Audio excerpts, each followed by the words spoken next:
We're ready, it's going, but it's not quite there. Yeah.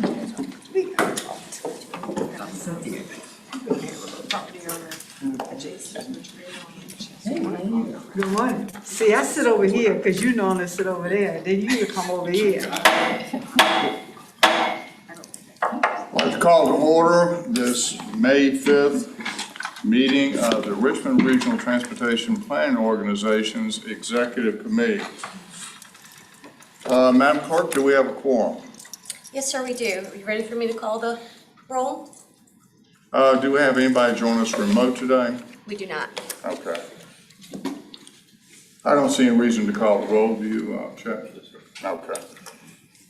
Consideration of any amendments to our agenda today? If not, I'll entertain a motion for approval of the executive committee minutes from our April 7th meeting. So moved. Second. We have a motion for approval by Ms. LaScalette, a second by Mr. Hodges. Any discussion on the motion? All in favor? Aye. At this point, we have an open public comment period. Anyone wishing to come forward, please give your name, your address. We will allow you 3 minutes. If you represent an organization, please identify the name of your organization and we will give you 5 minutes. We do not have anyone who's. We do not have anybody remote, and I don't see anybody coming forward this morning here at the meeting, so I will close the public comment period. Chair's report, looking forward to our meeting, our joint meeting coming up next month. That's something we've all been talking about, I think since our August meeting. So you're seeing it come together now where we're actually going to be getting together, and staff, I believe, will have a standing agenda for us at meeting. Again, the goal is, to better communicate what we do across these organizations for transportation in Central Virginia. Secretary's report, Mr. Paulson. Thank you, Mr. Chair. Good morning, everyone. The Secretary's report is very brief this morning. Really wanted to focus on the joint meeting, which is scheduled for June 2nd. Staff is working up a draft agenda for that meeting, but the hope was to focus that meeting on a celebration of accomplishments of the 3 organizations that operate under the Plan RVA umbrella. The commission itself, the Richmond Regional Transportation Planning Organization, and the Central Virginia Transportation Authority.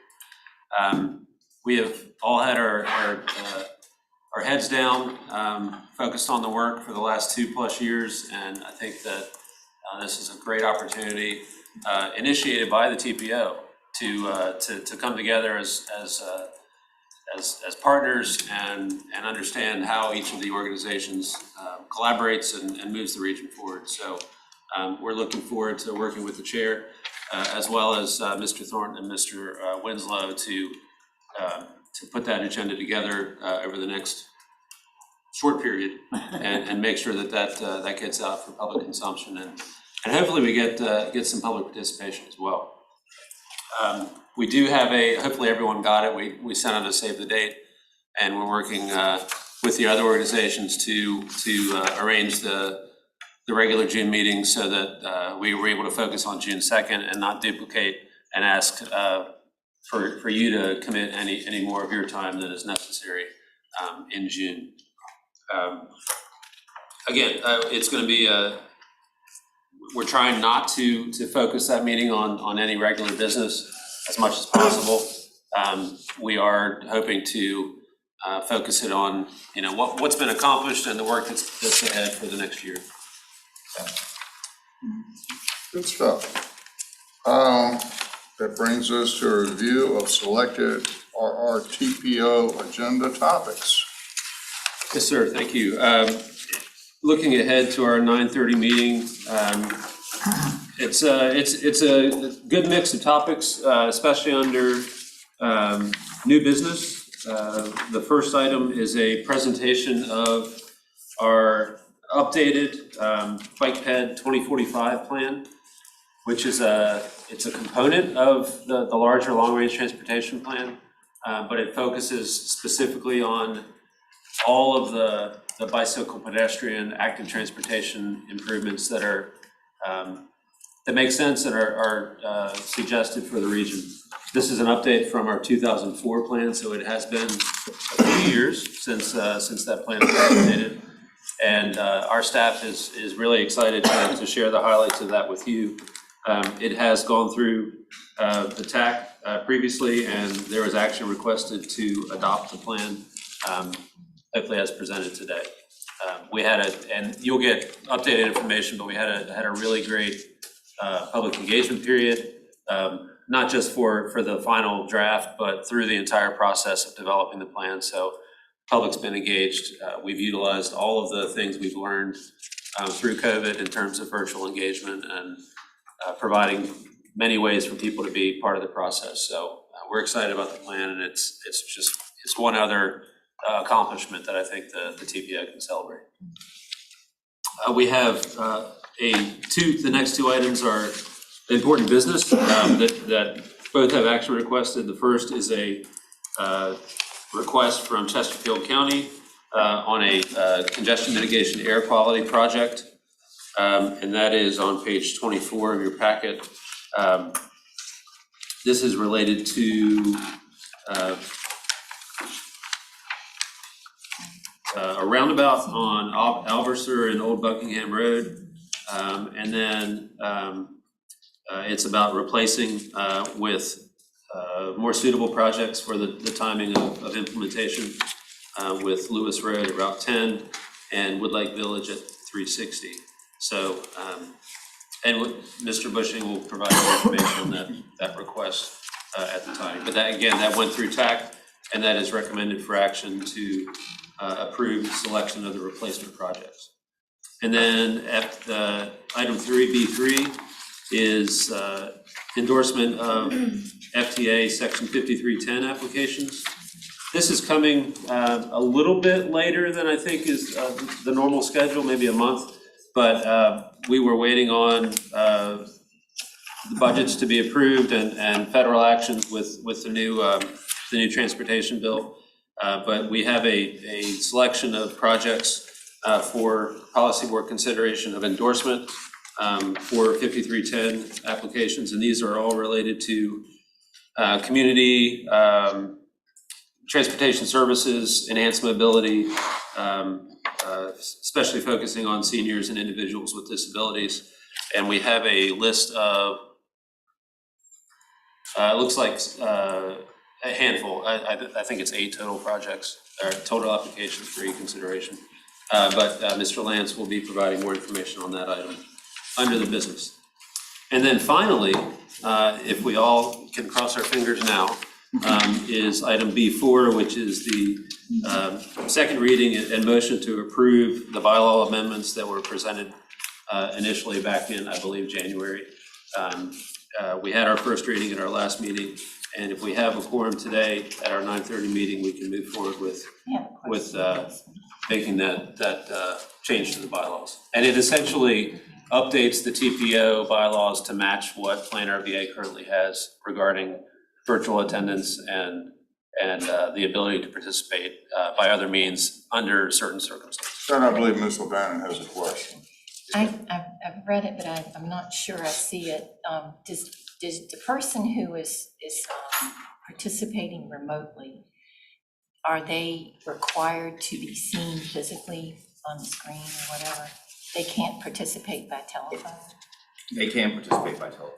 Well, see, that's what the FOIA people say, and I've checked with them, that you have to be able to visually see the person. That should be the regulation rule, because someone participating by phone or that you can't see their face could have another person there who is not them who would be participating. In other words, their voice sounds the same. And I have given this, in other words, it should say in there that you have to be visible. Now, by that I mean, I'll give the example, which is easy for me, because my sister and I sound exactly alike. if I were on the phone or she were on the phone, you'd assume it was me, you know, because you know me. But it would be my sister. And she doesn't look anything like me. You know, I mean, you would know it's not me. If you saw her, you know, face on the screen, you would say, that's not Pat. And it might have my name up there and everything, but you know it wouldn't be me. And the folks on the FOIA Council did just have talked about this. So I worry that, and I'm not gonna try something, and I would not think that anybody else would, but that's what the FOIA people are recommending, that this person be visible when they're on this, you know, on the screen. So that would mean that you couldn't vote if you're on the phone. I mean, my sister could declare she's me and vote on the phone, and who knows, you know, what she would say or vote. But I mean, seriously, this is what they have discussed. So I wanted to make sure that's in here, and I did not really, I was just looking one more time. I don't remember seeing that. There's not a requirement of a visual on a screen requirement Oh, I know I mentioned in this. the policy. Yeah, I mentioned this on the first go round. I was looking for something. I don't recall that being a requirement. Certainly happy to look into it. Well, I don't know if it's a requirement, but I know that's what the FOIA people are talking about, and it might end up being a requirement. But I want you to understand the argument. Oh, yeah. Yes, ma'am. That is Absolutely. the reason for it, isn't just cause, just cause. Right. So I don't see that in here, and that concerns me. Mr. Chair, I might suggest that if the FOIA rules are changed to require virtual or camera participation, then TPO could certainly come back and adjust the We're bylaws. gonna do whatever we have to do to be in compliance. In the meantime, Ms. Van, does your sister need to be watched? No, I use that example because it has happened on other occasions where she was on the phone and talking and they thought it was me and vice versa. I mean, but I was calling about my mother who was in a nursing home and they assumed it was my sister because their voices are that close. And I've been told that many times. Well, I can tell you some of the rural localities, you know, where broadband's an issue, Zoom meetings can be an issue, whereas you can join meetings electronically, and I've done that, okay? You know, for CBTA meetings back there during COVID, I would join and y'all would not see me because I wouldn't, you know, be in the Zoom screen or anything like that. That's the way mine would be as well. Yeah. Because we don't have the broadband. Right. So that's another issue, but I think Chet has it right. The assurance is that we're gonna do whatever we're required under FOIA. If we need to come back and better stipulate in their bylaws, okay, to remote meetings and make any changes, we will. Right, if I may, Mr. Williams. Please.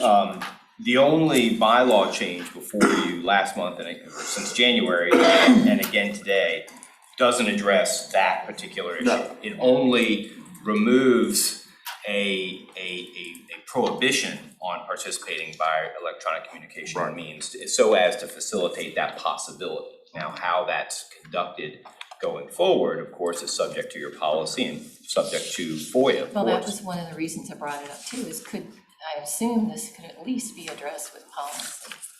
Well, of course, any policy has to be in compliance with FOIA. In compliance with FOIA, those requirements would trump any policy of the body anyway. So if FOIA were amended to require that visual participation so you could see the person on a screen, then of course that would trump whatever policy was in place anyway. So we'd have to comply with that.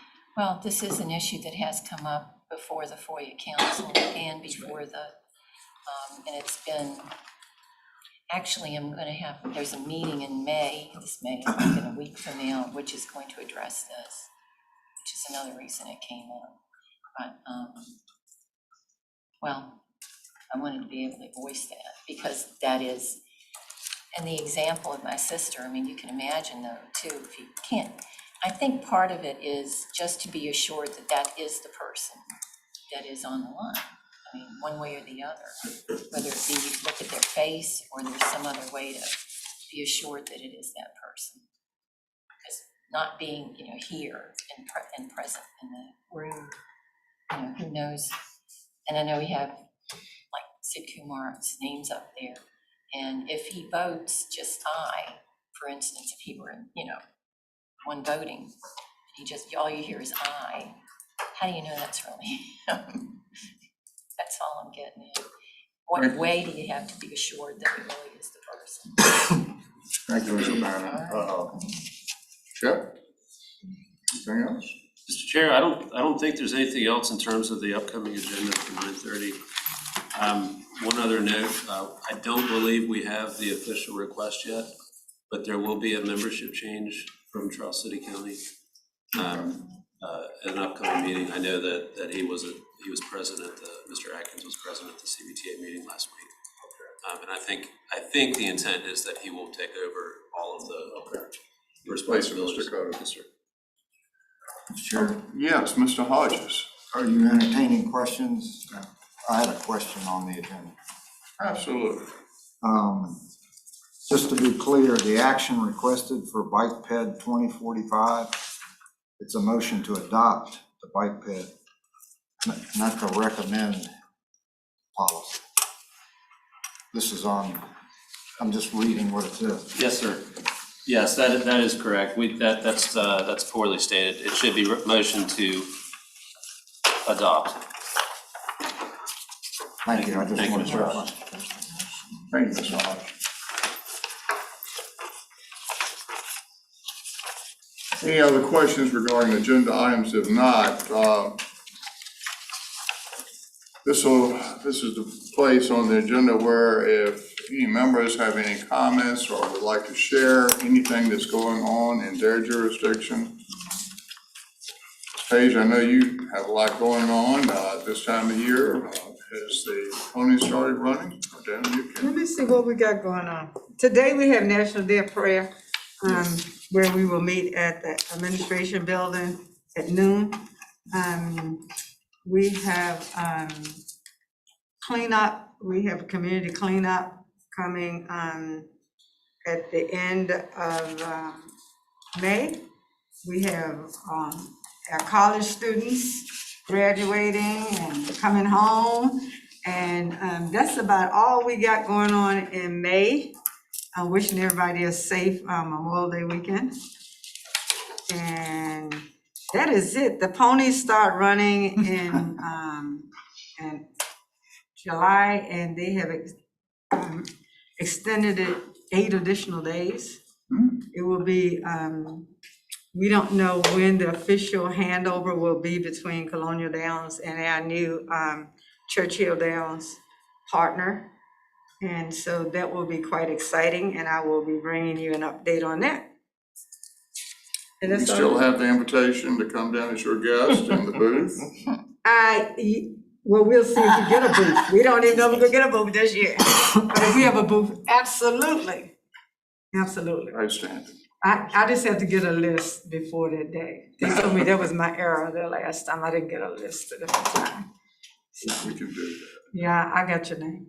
Okay. Dr. Newbill, what's going on in Richmond? We're still in the midst of budget, and so on Monday, expect to fully approve our budgets for both the school and the rest of the organizations.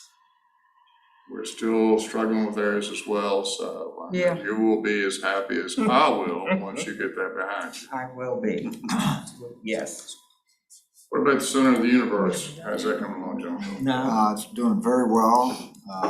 Ms. Firestone participated in our train day event on Saturday. We had about 20,000 folks visit. It was beautiful weather. Folks wanted to get outside. Lots of kids, lots of age groups. It was a wonderful experience for all. It's the first time we've had it in the spring. Typically, we've had it in the fall. COVID has brought a number of changes, and that's one, and turned out to be a beneficial one. So we're good. Thank you, Mr. Chairman. Mr. Davis, what about Hanover County? We have a Pole Green widening project, which Right. is substantial. So certainly thank everybody in this room for their help there.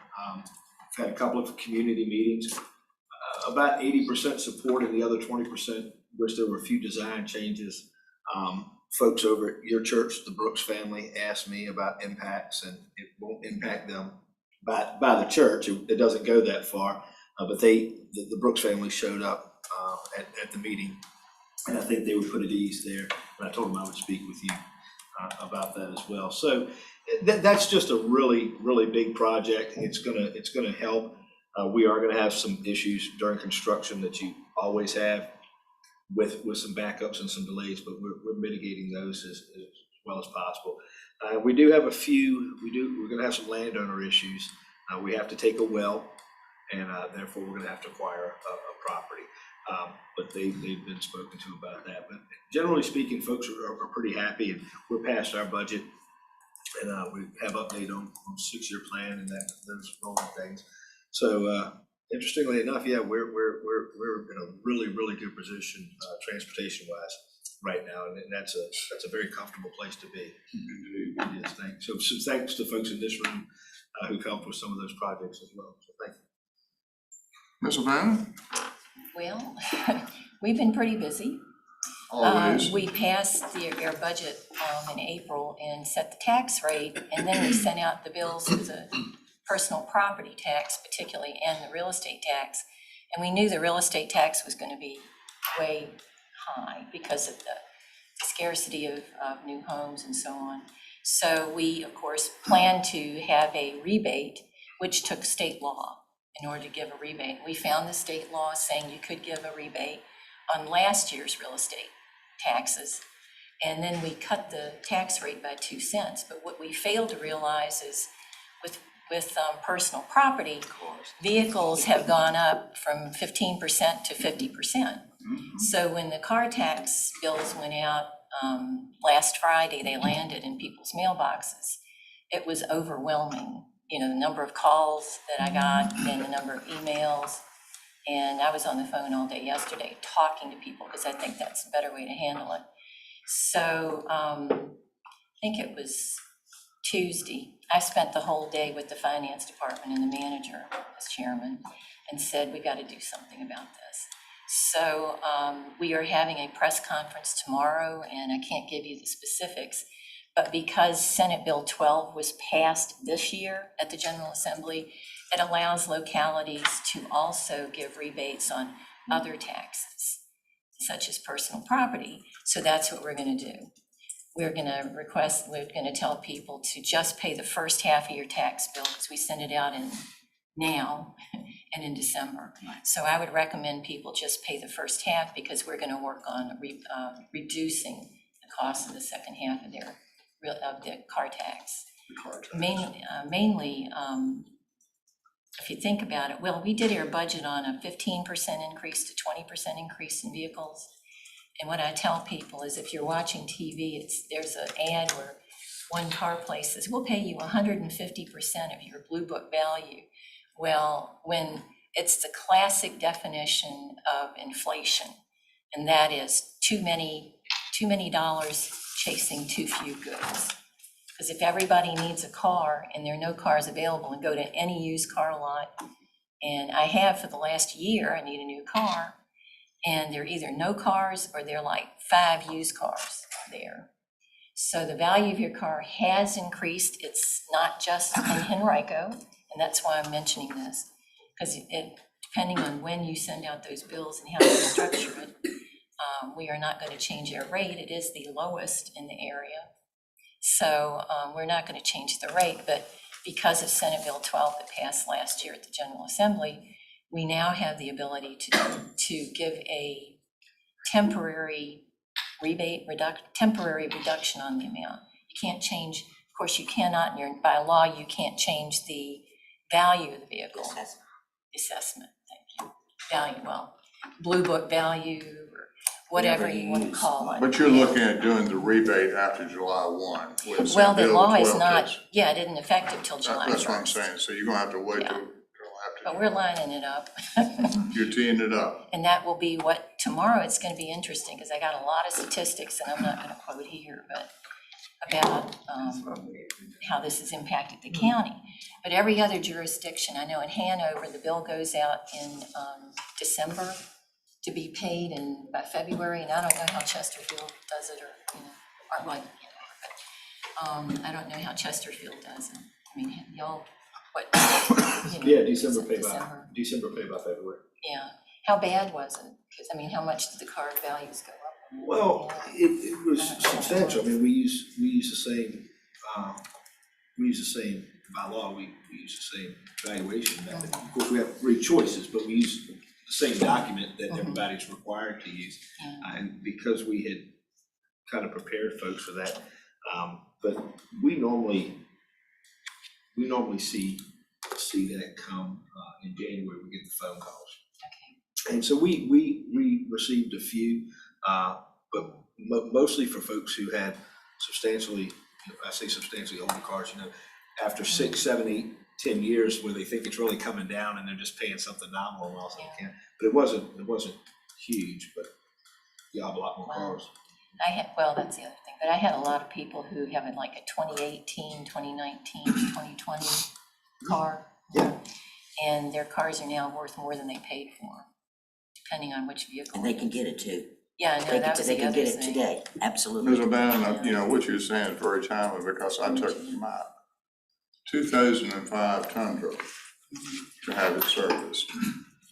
And the service manager told me, he said, you can get today what you paid for it back in 05 new. Not bad. And I was stunned. I said, it's worth $25,000.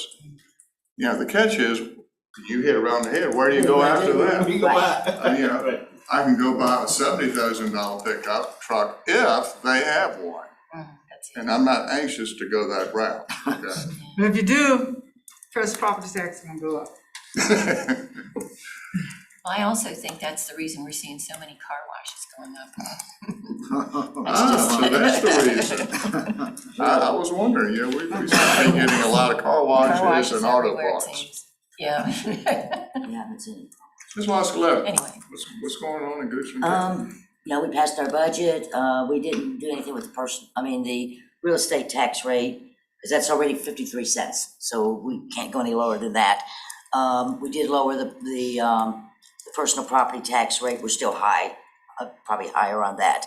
So the budget's done. That's all taken care of. But the big news is we have a new county administrator.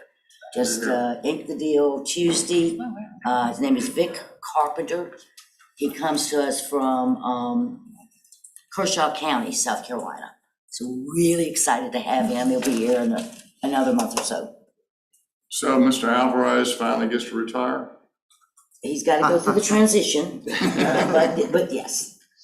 And he's done. So he's excited, I'm sure.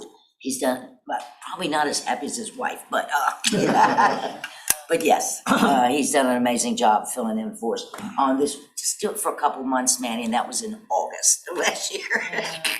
So it takes a while. Anyway, we're super excited. Okay, well, our next meeting is going to be July 7th. And we've already talked about, the significance of that meeting.